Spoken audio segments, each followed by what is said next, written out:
Hello, everybody. It is Thursday in Pittsburgh, Pennsylvania. My name is Adam Bittner, assistant sports editor for multimedia at the Pittsburgh Post-Gazette, joined for our weekly Zeise is Right chat by Paul Zeise, Post-Gazette sports columnist. A lot going on. Steelers name a starting quarterback.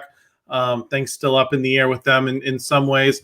We're going to get into how many preseason goals did they meet this offseason? How many questions did they really answer in these last few weeks since the start of training camp? We're going to get into the Pirates collapse, some juicy questions there, and then we're going to get to some college football at the end. Before we do, just want to thank our sponsor, Pella Windows and Doors of Pittsburgh. There's no better place to get new windows and doors installed in your home than Pella, who can help you save on energy costs year-round. Schedule a free in-home consultation with your local Pella Windows and Doors to find the right product for your home and budget. Give them a call at 866-593-1560 to get started planning on your new windows and doors installation with Pella Windows and Doors of Pittsburgh. Paul, I was thinking about this today. There's excitement for the Steelers with the start of the season. We're finally going to get to see some games that count. But I can't really think of a single question that we entered training camp with that they've answered definitively. You can look at the receivers. You can look at the quarterback situation. Obviously, they've chosen Russell Wilson to be the starter, but I don't know that he's performed in a way that's silenced any of the doubts that some people had about him. Even if you don't feel great about Justin Fields, I think, you didn't see anything that really just kind of put all of the concerns to rest. The offensive line has been a bit of an adventure between injuries and some of the slow performance, especially from guys like Broderick Jones.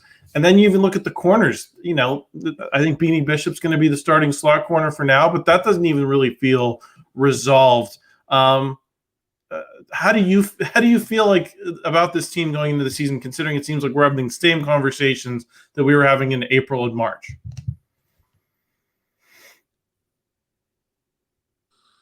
Well, I would say one area that they probably addressed is inside linebacker. I mean, I feel like getting Patrick Queen and Peyton Wilson, that's probably the one area I would say that they addressed. Would you agree with that? Yeah, I mean, but I think we knew going into training camp that was pretty well addressed. I mean, I felt good about it going to training camp. I don't know about you. Well, no, I'm just saying. I mean, I think that's the one area in the offseason that they definitively did address. I have no idea if they addressed corner like you. I mean, let's start there. They've got Joey Porter, and then maybe guys that are good enough, maybe not. I guess time will tell with that. The offensive line, to me, Adam, is the scariest thing. Because if your tackles aren't good, and now with Seumalo hurt, you might even have to put another rookie in there. To me, I look at the offensive line as the thing that they probably I think you hold your breath and hope that they did a good job of addressing it, but they didn't. And then, of course, the elephant in the room, you and I have been talking about it for a year now, is the receiver group. I look at the receiver group, and it's literally George Pickens and the next guy in line. I have no idea why anyone would be excited about the receivers the Steelers have this year. So, I mean, maybe the pipe dream of Brandon Ayuk comes through and that changes everything. But I agree with you 100%. If you look at what you're trying to get accomplished in training camp, they didn't do a good job of really getting much of any of it accomplished. Now, that doesn't mean they're going to be a bad team. But anybody that's sitting here telling you that they definitively know that this team is going to be, good and they're going to be better, I don't know how you could say that again. I think I said this on my show, on my radio show a couple days ago. I look at the Steelers and I say, you've got a quarterback who probably really hasn't been good for 3 years, two or three seasons, and he's probably 5 seasons removed from like when he was really in his prime. You've got a receiving core where the second best receiver is a guy that has been a journeyman for 5 or 6 seasons so far in the NFL. Now all of a sudden we're supposed to, believe that he's going to be something different. You've got a offensive coordinator whose bread and butter is running the football, which, that's 1970s. That probably would have been great. You've got a tight end who's really good but can't stay healthy. And you've essentially got 3 rookies. If Broderick Jones is going to move to the left, he's essentially a rookie because that's not where he played last year. you essentially have 3 rookies on your offensive line. So I see a team that a lot of people want me to believe that they are definitively improved on offense. I don't know how anybody could make that statement.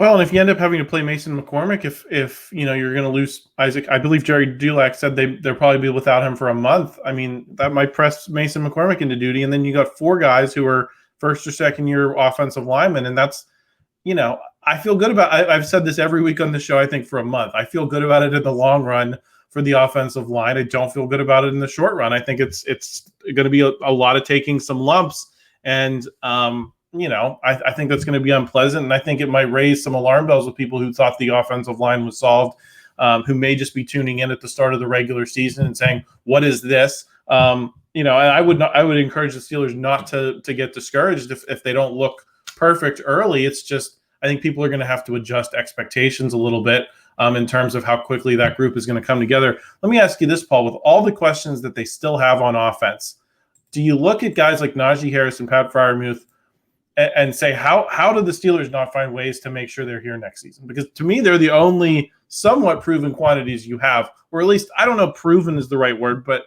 consistency. I mean, Najee Harris, there's a great debate to be had. Is he like a great running back because he's stringing together these 1,000-yard seasons in a time when, 17 games, 1,000 yards is like 50-plus yards a game.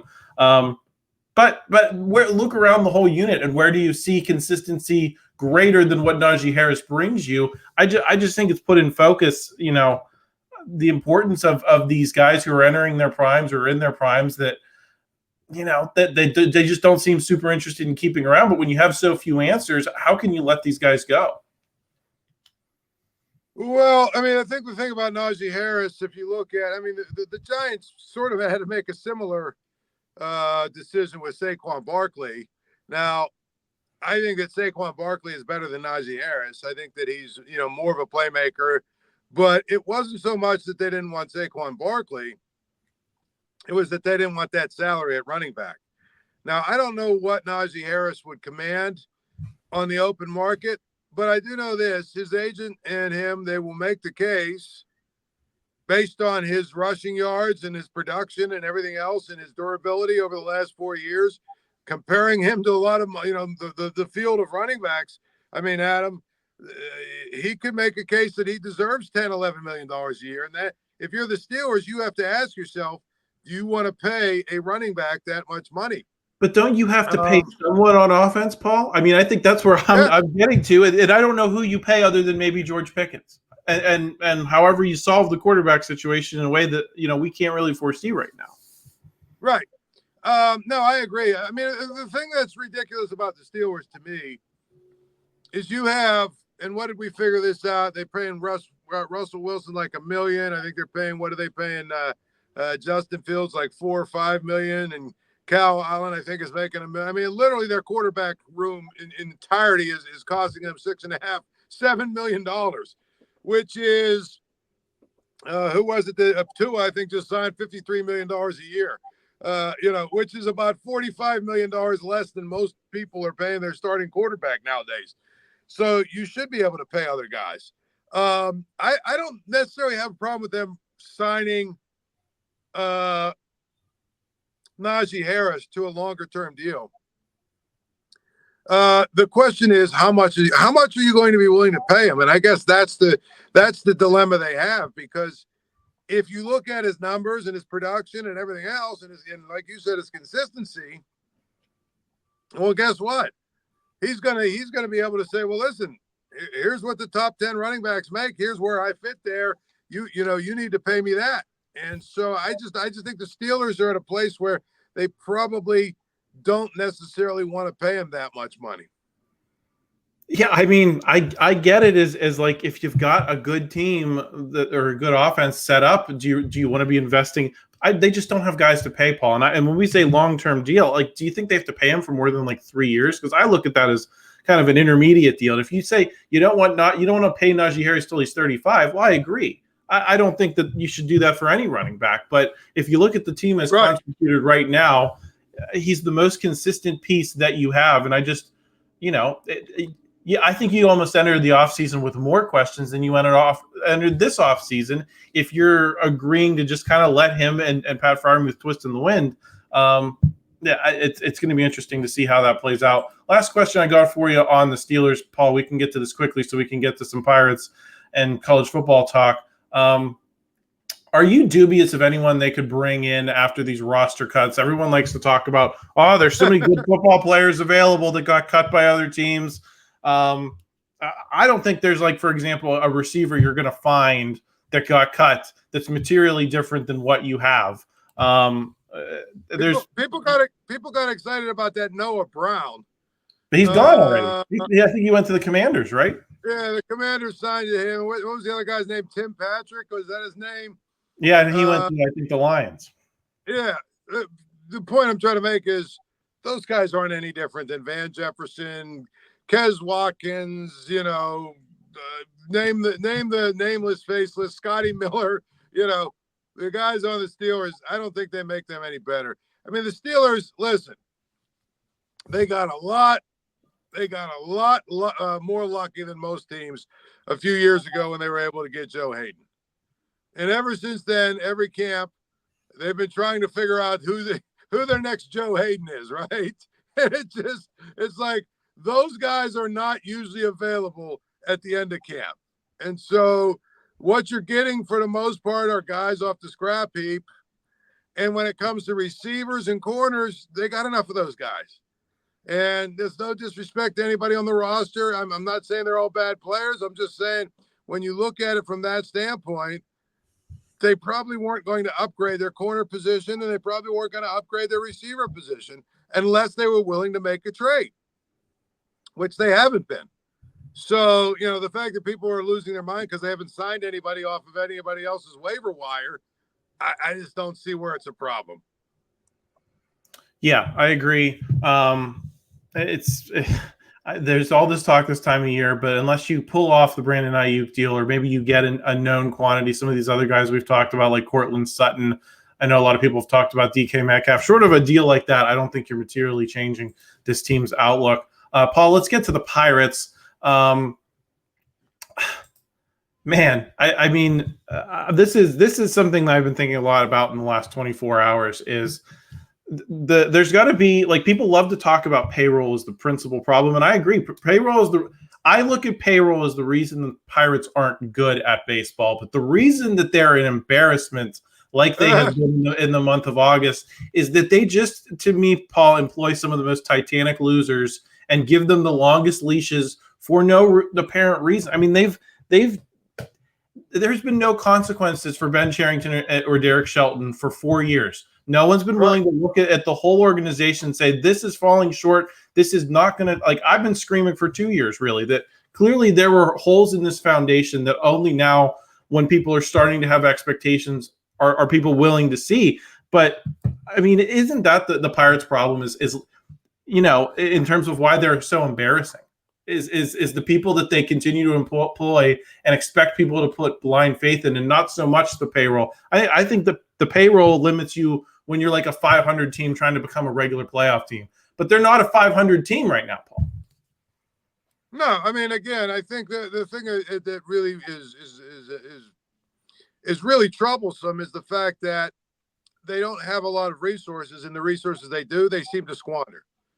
And, it's incredible to me. I mean, Adam, it seemed like a month ago we were talking about this team maybe being a contender down the stretch.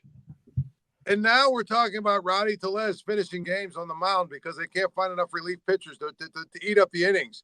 We're talking about giving up. What did they give up? 41? Is that the number? 41 runs in 3 games to the Cubs? Is that what the number was final? 18, 14, and 9, I think. Whatever that number is. 18 and 14 is 32 and 9. 41 runs they gave up in 3 games against the Cubs. You know what, Adam? Here's the thing. I'm probably going to write a column about this too. And it's an election year, so let's get a little political. Do you remember the old Ronald Reagan thing? Are you better off now than you were 4 years ago? Are the Pirates better off now than they were 5 years ago? No. I mean, you can make an argument that because they have Paul Skeens, they are. only because they have Paul Skeens. So you at least have one stud guy that you can build around. Maybe you can make the argument about O'Neal Cruz too. So maybe, we've got a couple of guys, but here's the bottom line. One guy was a no-brainer to draft. The other guy was here when this general manager got here. Well, and here's my thing, Paul, is that one guy is not worth 5 years of wasting everyone's lives. Right. And this idea of tanking, it's just been tolerated. Like the idea that Ben Cherington and Derek Shelton should just keep getting a leash is because people will be like, well, the purpose was to lose. They were supposed to be bad. Yes. And sure, I can get around the idea of you're going to sell off your assets and bring in some younger assets and try to draft high for a couple of years and all of that. I think the problem was, and I said this starting when they cut Cole Tucker and had to send Mitch Keller to the bullpen. I think, what was that, the 2022 season? That the development regime was not working. That those are guys that, Cole Tucker you didn't draft, and you probably are not really banking on him being a long-term fixture, but he was basically their first-round pick, and they just gave up on him. Mitch Keller, it took so long for Mitch Keller to get to be the pitcher that he is now. And you know what else is I found crazy, Paul? Is this is the same city where Ron Hextall was getting fire Hextall chance after 2 years. Ron Hextall was hired after Ben Cherington and Derek Shelton. He has been hired like a year later, had 2 years, fired, has been gone for a while already at this point. And these two guys are still here with no result. I mean, what do you think Ron Hextall thinks of getting his name chanted, fire Hextall, where you go to a Pirates game, do people chant fire Ben? I mean, it's the same fire there. I don't get it. I hear a lot of fire Shelton these days, but I don't think that changing the manager makes it, really changes that much. I think that you are 100% correct. Ben Cherington, to me, and they're going to give him another year, Adam. So for us to sit here and talk about him being fired, but in the next year, he needs to solve first base. And I mean, let's talk about this too. We didn't even get to this. They've completely botched O'Neal Cruz. Completely. I mean, I have no problem with what they're doing here, but why did it take them so long to figure out the guy can't play shortstop, right? And he's your most important player, at least position player. So you better find a first baseman. Look at the mess that is at catcher. Okay, you locked into Joey Bart, but the two guys that are supposed to be your future, Endy Rodriguez and Henry Davis, you're talking about moving one to DH and one to first base. All I'm saying is I at first was on board with whatever their plan was. I'm not sure they have a plan. I'm not sure they ever had a plan. That's what's scary to me. Their plan was for these guys to work out that they did not develop. That's Henry Davis was supposed to be the catcher, and he's not the catcher. And that's you can't miss on one guys like that, and you can't miss on pretty much everyone whose name is not Paul Skeens and O'Neal Cruz. I mean, Jared Jones, he's been good so far. We'll see if he can stay healthy and continue. But there's just you didn't intentionally lose for 5 years to have this many questions. And I think this is really just a referendum on the idea of tanking as a strategy, and that like Ben Cherington was the smartest guy in the world acting like he invented how to do it, and that just doing it would lead to an outcome. That's ridiculous. If that was true, then I could do it, Paul. Again, I compare what the Orioles did to what the Pirates did. And look at the Orioles team, right? And the guys that they came up with and developed, and the players they have had in their organization and the trades they made. Because let's face it, they tanked for a few years too, right? I mean, they were really, really bad in 2018 and 19, and right now they're one of the short list of favorites to win the World Series. And most of their guys are young guys that they either traded for as prospects and developed, or drafted and developed. If you don't have a lot of resources, you better be good at the other things. And Ben Cherington and company, they're just not good at the other things. Yeah, and that should be apparent, and that's why I think I'm sure you're right, Paul, that he's going to get another year, but I don't know how you can look at the results to this point and say that is deserved and anything other than blind faith, which is where I get back to The reason they're embarrassing is because they put blind faith in losers. And Ben Cherington, he is a loser. He was a loser in Boston. I don't think he's not finished in last place in his last 9 years as a general manager. I mean, he's a loser. And you're going to believe in a loser for reasons that I don't understand. But Paul, we got to get to some college football here before we wrap up. Penn State, West Virginia this week. We'll just hit these kind of rapid fire here because I know we got to get you out of here. Rate your expectation of an upset on a scale of 1 to 10, given how well WVU surged at the end of the last season, winning like 5 out of 6. Adam, there's what I would call, there's always rumors of the fact that I might every so often go and put a few dollars down on sports. I won't confirm or deny those rumors that I might put a few dollars down on sports. What's the number down to? Is it 7.5 now? 8? I know it's moving in that direction. Yeah. Well, I mean, here's the thing, and I could be completely wrong, but I think Penn State -8 or -9. I think it's stealing money. I could be completely wrong. I think Penn State's going to pound them. I do. I think Penn State is better in just about every single area that you can be better. I think they've got better athletes. I think they've got better, guys up front. I think that, Adam, this is one of those games where people are talking themselves into it's going to be a lot closer than it actually will be. James Franklin typically doesn't lose. Here's the other thing. James Franklin typically does not lose games he's supposed to win. I mean, I'm sure you can point to an Iowa game here or, maybe a game here or there. But for the most part, if you look at the one thing he's done really, really well, I mean, really, one of the biggest differences between him and Narduzzi loses games he ain't supposed to lose all the time. But James Franklin does not lose games he's not supposed to lose. So I'm going to tell you this much right now. I'm going to be holding a ticket that says Penn State -8, -9, -7.5, whatever the hell it is by the time that it comes up. And I'm going to feel really good about it.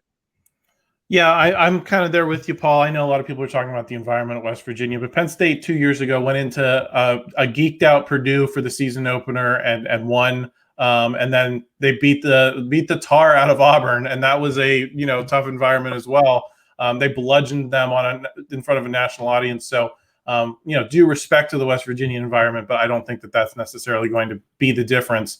Paul, quickly. What's Pat Narduzzi being with these quarterbacks? Is he just playing portal politics here? Because the last time I've seen what he's attempting to do done, it was Rob Bolden and Matt McGloin at Penn State, and that did not go well.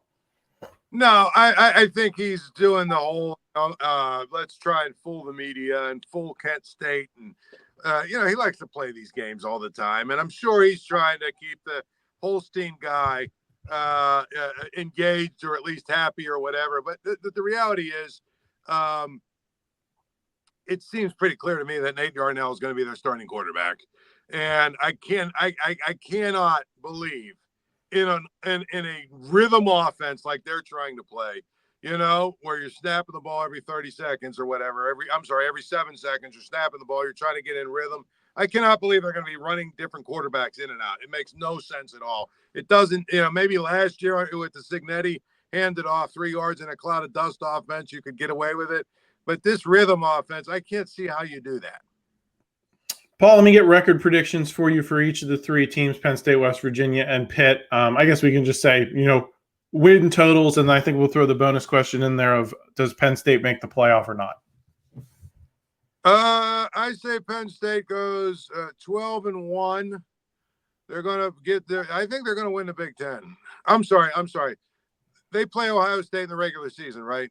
Yes. At Beaver Stadium. Okay, so I'm going to say they're going to go 11. I'm going to say they're going to go 11-2. They're going to lose twice to Ohio State. They did away with divisions, right, in the Big Ten or no? Correct. But I think the question is, even if Penn State loses to Ohio State, do they then make the Big Ten? Did they do away with division? They did. So it's the top 2 teams with tiebreakers that go to the Big Ten championship. So Oregon's going to be in that mix as well.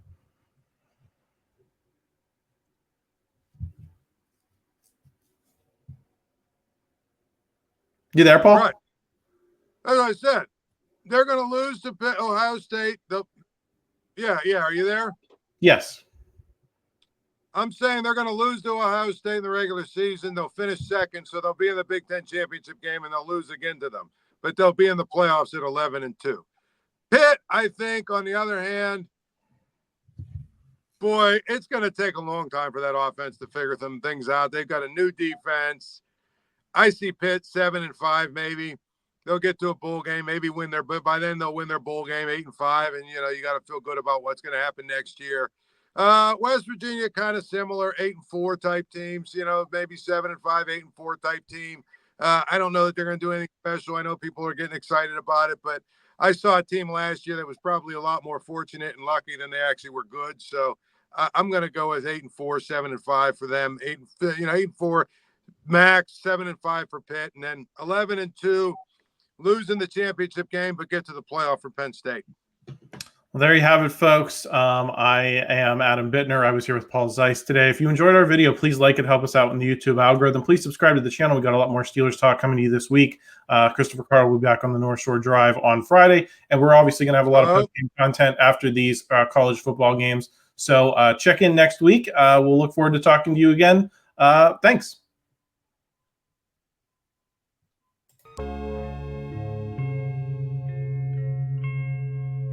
Thank you for checking out this content from Post-Gazette Sports. If you watch this video on YouTube, please like the video and subscribe to our channel.